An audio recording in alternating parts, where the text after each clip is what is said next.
Hello friends, આજે આપણે બનાવીશું મોટા મુક્તાજ ઓગળી જાય તેવી એકદમ સોફ્ટ ક્રીમી આઈસ્ક્રીમ.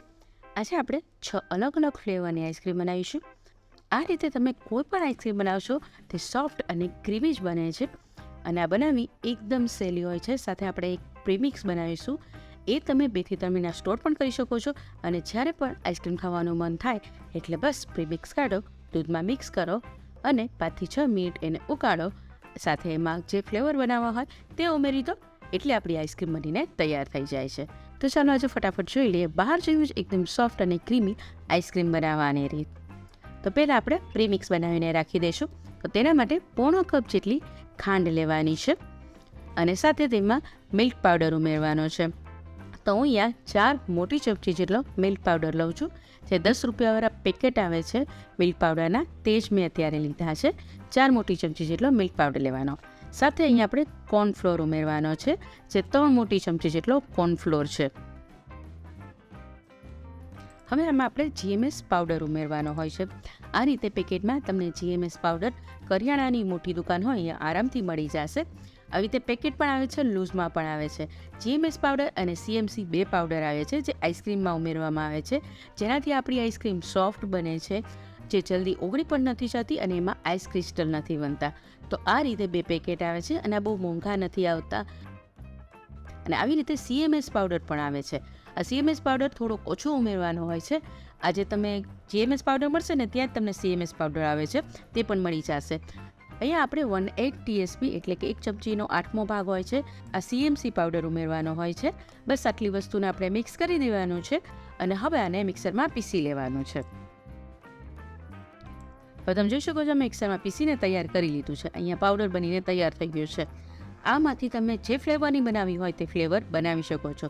મેં અહીંયા વેનીલા એસન્સ નથી ઉમેર્યું, જેથી તમે જે ફ્લેવરની બનાવી હોય તે ફ્લેવરની બનાવી શકો છો. જો તમારે એકલી જ વેનીલા બનાવવી હોય તો આમાં વેનીલા એસન્સ ઉમેરી દેજો એટલે વેનીલા ફ્લેવરની આઈસ્ક્રીમ બનીને તૈયાર થઈ જશે.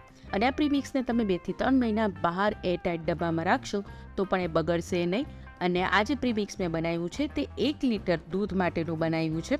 એટલે કે જો તમારે 250 mlની આઈસ્ક્રીમ બનાવી હોય તો આમાંથી ચોથા ભાગનો પાવડર લેવાનો અને જો 500 mlની અત્યારે હું બનાવી રહી છું તે રીતે આઈસ્ક્રીમ બનાવી હોય તો એનો અડધો કરી લેવાનો. તો તમે જોઈ શકો છો મેં અહીંયા 2 અડધા કરી લીધા છે.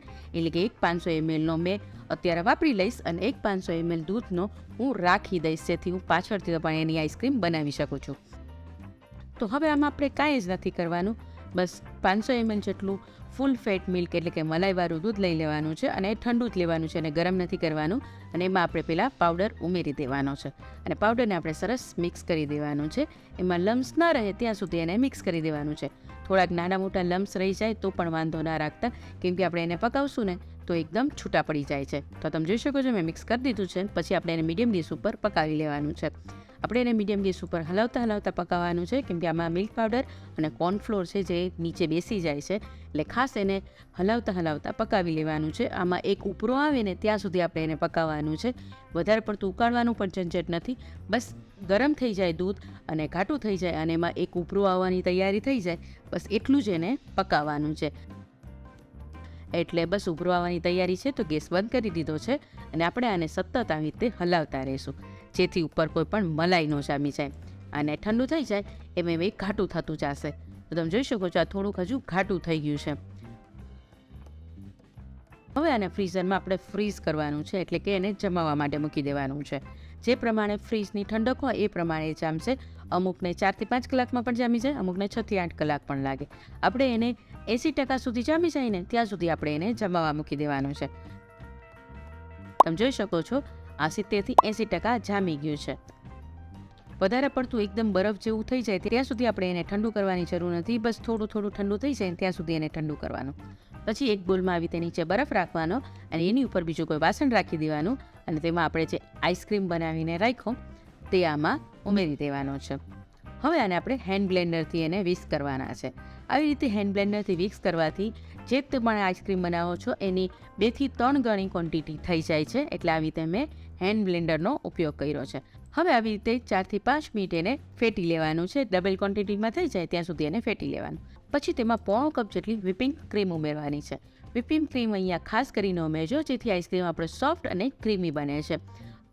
અહીંયા આપણે 500 ml જેટલું દૂધ લીધું હતું, એમાં તમારે પોણો કપ એટલે કે આશરે પોણા 200 mlથી 200 ml જેટલી વિપિંગ ક્રીમ કે પછી ફ્રેશ ક્રીમ, તમને જે પણ ક્રીમ મળે તે લઈ લેવાની છે. પણ ઘરની મલાઈ ના લેતા, કેમ કે ઘરની મલાઈમાં થોડોક ટેસ્ટ અલગ પડે છે, એટલે મેં ઘરની મલાઈ નથી લીધી. પછી એને આપણે આવી રીતે whip કરવાની છે, જેથી એ 2 થી 3 ગણી ફૂલાઈ જાય. હવે જો તમારી પાસે આવું મશીન ના હોય ને તમારે આઈસ્ક્રીમ બનાવવી હોય તો એકદમ સરળ રીત છે.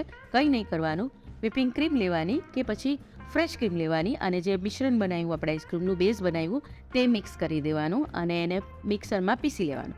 પછી એને પાછું ફ્રીઝરમાં જમાવવા માટે મૂકી દેવાનું. જામી જાય 4 થી 5 કલાક પછી પાછું ફ્રીઝમાંથી કાઢી લેવાનું અને પાછું એને પીસી લેવાનું. વળી પાછું એને ફ્રીઝમાં ફ્રીઝ કરી દેવાનું.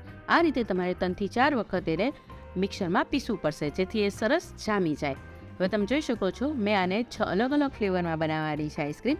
તો મેં 6 અલગ અલગ ફ્લેવરમાં એને ડિવાઈડ કરી દીધા છે.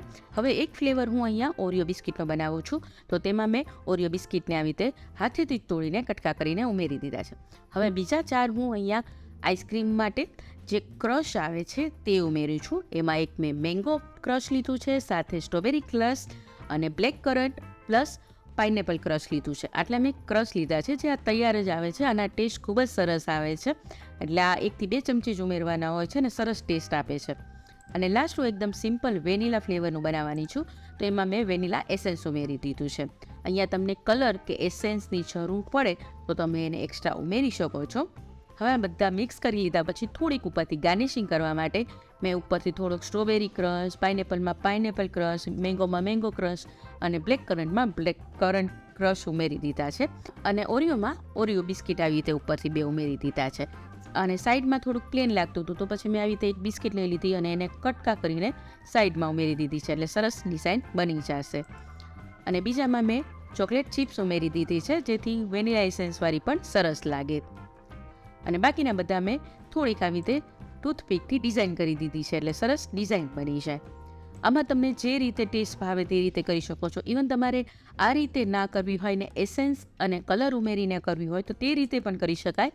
પણ જો આપણે પોણો કપ જેટલી ખાંડ લીધી હતી ને, એની જગ્યાએ તમારે 1 કપ જેટલી ખાંડ લેવાની, કેમ કે ક્રશમાં ઓલરેડી ખાંડ હોય છે, એટલે મેં ખાંડનો ઉપયોગ ઓછો કર્યો છે. પણ તમે જો એસેન્સ અને કલર ઉમેરવાના હોય તો એને તમારે 1 કપ જેટલી ખાંડમાં ઉમેરવાની.